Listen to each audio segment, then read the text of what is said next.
Hi, I'm Sean Charlesworth. I do digital fabrication and design for Test.com.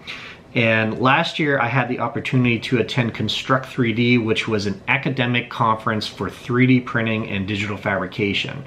It was the first one. I met a ton of awesome educators who are dedicated to this type of stuff, and I saw a lot of great presentations and panels. And if it is something that you are interested in or involved in education, it is definitely worth checking out. They have the second annual one coming up October 5th through the 8th at Georgia Tech, so look it up. They have asked past attendees to think about some thought-provoking questions and do a little discussion on them, and one of which appealed to me was, should every student know 3D design and 3D printing and other fabrication?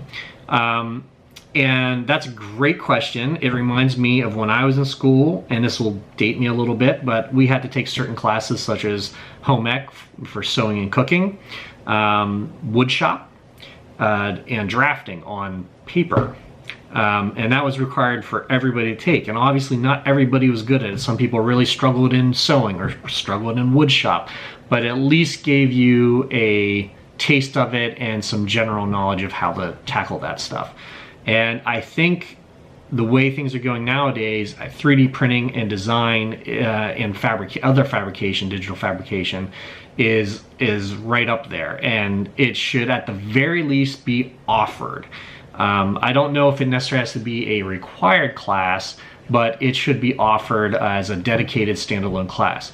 And more importantly, it should be available to everyone. One of the problems that we ran into when I was in school is they made a very distinct division between vocational, vo-tech type of stuff and academic. And I typically was in the academic track, which made taking something like auto shop almost impossible, which was very disappointing to me. I wanted to learn how to work on cars, but being in the academic track, that I was restricted from that, and I don't want to see that happening anymore. I think there should be a much better melding of those, and digital design and 3D printing and fabrication should be available to everybody. And it's hard, and it should be taught, because typically 3D design software was very expensive and very complicated. Companies have been figuring that out, and that it's a stumbling block to entry to this stuff, and they're making the software easier to use and more accessible, and a lot of times free, which is great. And that's going to continue to happen, and things will become more automated and easier to use, but that doesn't take the place of good design. And I think critical thinking and how to design things properly for 3D printing or mechanical assemblies is something really good to cover and important, especially for this type of fabrication and design work. So I'd like to see that happen more.